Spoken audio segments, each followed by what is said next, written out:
Fellow citizens, after the lapse of 84 years in which, at each recurring anniversary of this day, the brightest minds and noblest hearts the land could boast have strained their energies to elucidate the nature of the event we celebrate, as well as to honor the motives of those who became guides to our national success, I feel that I may be fully excused if I begin by presuming you sufficiently informed in regard to these matters. I shall not therefore attempt any detail of the history of the period. Neither shall I enlarge upon the principles or purposes set forth in the immortal state paper, the words of which are so familiar to every American ear. The past will take care of itself. What we have to do is with the present hour. The noble patriots of former days have gone to their reward. What we must consider is our own duty. No nation will prosper on recollections alone. Look at Greece and Rome, which have not fattened on the memory of 1,000 years. The hour when men turn from the scenes around only to fix their eyes on the dim distance behind them, when they strive at the expense of their contemporaries to magnify and exalt the heroism of their predecessors, dates the beginning of their effeminacy. The pages of Rome's greatest historian were not written until their author was a slave. There are persons among ourselves who actually believe that all virtue has departed, and that we have naught left but to sing paeans to the mighty dead. Whilst they delight to expatiate on the heroism that was, they as studiously avert their faces from the consideration of what heroism is. Yet nothing is more clear than the fact that the great battle of freedom did not terminate with the year 1776. It rages now today, and will rage tomorrow, and every day so long as we live. And all the value of the devotion which we pay to the manes of the departed will be better tested by the firmness and the energy with which we carry on our own share of the continuing conflict than by the zeal with which we pile mountain-high the flowers of rhetoric upon their graves. This is no moment for lamentation or despair at our own shortcomings. Admit, if you will, that much of the action of the past few years has done us as a nation no great honor. Admit that grave errors of principle have been sanctioned in high places.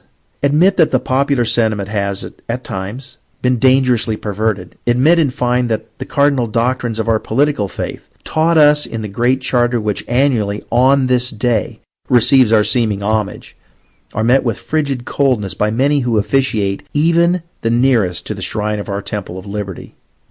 Admit all this, I say, if you please. And does it yet furnish the least excuse for faltering in the only course that can lead to nobler things? No. The lesson of the day is addressed to us, and not to our fathers. It is ours to remove the wrong and reinstate the right. The sacred fire still smolders, however much our high priest may have attempted to drown it with water. It is for us to revive the spark, and to blow it once more into flame. And just in the proportion that our earnest efforts, under the favor of divine providence, meet with success in surmounting the obstacles that still beset the path of freedom, obstacles, it may be observed, but little less formidable than those that engaged the energies of our fathers, just in that degree shall we be entitled to claim that modern degeneracy has not reached us. So may we boast of laying the capstone of a monument more enduring than any of brass or marble to the memory of the signers of the 4th of July. The object to be attained is the revival to its fullest strength of that sentiment imbibed from the Declaration of '76, which began to fail so early as 1808 and which has exercised little real influence in the direction of public affairs ever since. To this end, the celebrations of this anniversary may be useful, provided they be suitably improved.